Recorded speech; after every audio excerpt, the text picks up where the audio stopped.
Ibu, perkenalkan saya Bidantia yang berjaga pada pagi hari ini. Apakah ada yang bisa saya bantu Ibu? Jadi gini Ibu, saya teh kan ini tuh kehamilan pertama. Iya. Jadi saya tuh belum ngerti soal kehamilan. Biasanya apa aja sih yang dirasa saat kehamilan, kayak keluhannya gitu Ibu. Saya takut kaget atau takut Takut ada apa-apa iya, ya? punya keluhan yang gak wajar kayak gitu Ibu. Ya udah. Sama saya sekarang akan beri edukasi ya Ibu tentang adaptasi selama kehamilan. Pasti Ibu harus beradaptasi selama kehamilan, itu banyak perubahan-perubahan yang terjadi pada diri Ibu ya Ibu. Gitu Ibu. Jadi di sini ada pengertian adaptasi kehamilan Ibu. Jadi adaptasi kehamilan itu merupakan hasil dari kerja hormon kehamilan dan tekanan mekanis uterus yang terus membesar serta adanya jaringan lain yang ikut andil dalam proses adaptasi ini. Jadi ini mah dari hormon kehamilannya Ibu pasti berubah seperti itu ya Ibu. Nah Ibu, di sini ada perubahan psikologis. Jadi perubahan psikologis itu perubahan emosional tentang bad mood yang dirasain Ibu seperti itu Ibu pada trimester 1. Sekarang Ibu udah masuk trimester berapa? Trimester 2 Ibu. Oh iya, ini pasti udah dirasain sama Ibu ya Ibu. Iya. Jadi yang pertama itu Ibu merasa tidak sehat dan benci kehamilannya, pasti Ibu merasa asa aneh gitu Ibu ya. Pasti kan normal Ibu normal, sangat normal, pasti semua ibu hamil merasakan seperti itu. Terus selalu memperhatikan setiap perubahan yang terjadi pada tubuhnya, pasti perutnya semakin membesar ya Ibu. Di sini mencari tanda-tanda untuk lebih meyakinkan bahwa dirinya hamil. Terus mengalami gairah seks yang lebih tinggi tapi libido turun. Terus khawatir kehilangan bentuk tubuh, pasti ada khawatirnya Ibu, takut lebih gendut ya. Saya Takut seperti itu. jadi gendut. Iya pasti Ibu itu mah membutuhkan penerimaan kehamilannya oleh keluarga. Terus ketidakstabilan emosi dan suasana hati, pasti sering marah-marah, sering Iya Ibu, bete. jadi suka sensitif. Iya pasti Ibu seperti itu ya. Nah sekarang yang dirasain trimester sekarang 2 dan 3 Ibu. Trimester 2 itu Ibu sudah mulai merasa sehat dan mulai bisa menerima kehamilannya. Pasti Ibu Iya. merasakan seperti itu. Oh udah tahu nih saya lagi hamil gitu ya. Terus mulai merasakan gerakan bayi dan merasakan kehadiran bayi selama sebagai seorang di luar dirinya. Ibu pasti merasakan gerakan bayi sekarang udah? Sudah Ibu, Oh iya, alhamdulillah. alhamdulillah.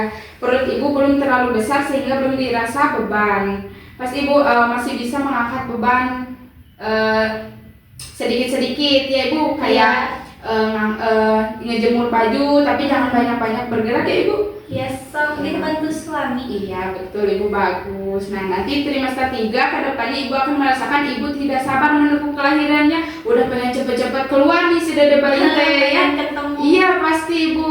Terus Ibu khawatir bayinya akan lahir sewaktu-waktu dan dalam kondisi yang tidak normal. Nah karena itu jadi Ibu harus mempersiapkan dari sekarang Ibu.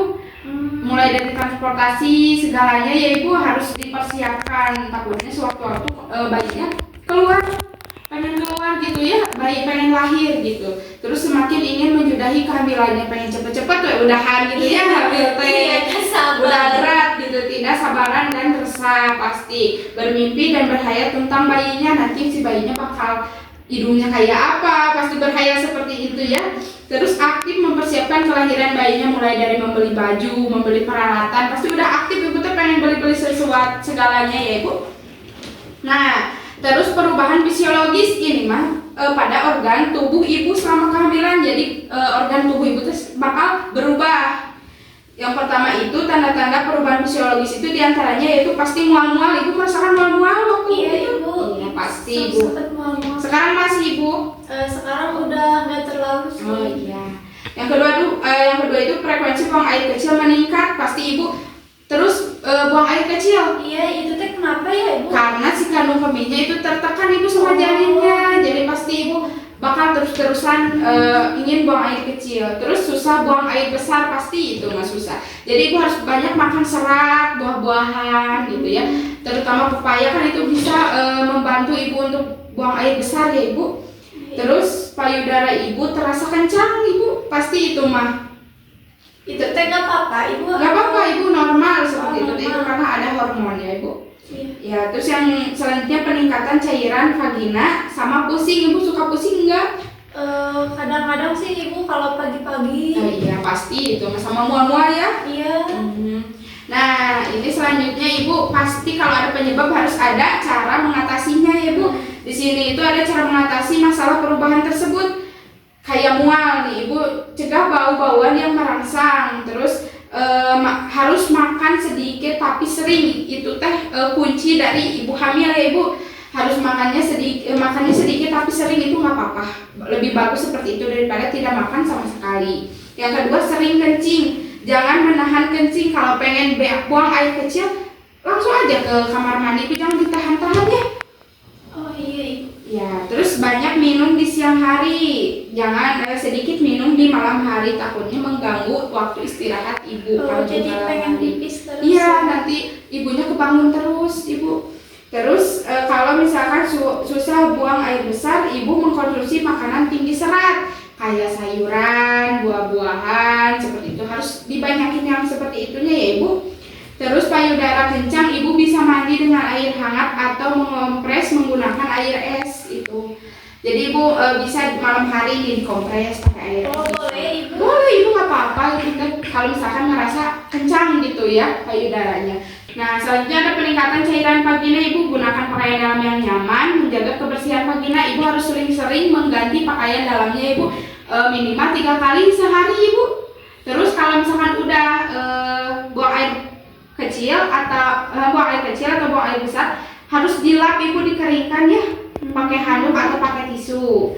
Terus yang keenam itu ada pusing. Kalau misalkan ibu pusing, konsumsi makanan kayak zat besi. Terus terapkan pola makan teratur, cukupi kebutuhan cairan tubuh, minimal sehari 1 liter minumnya.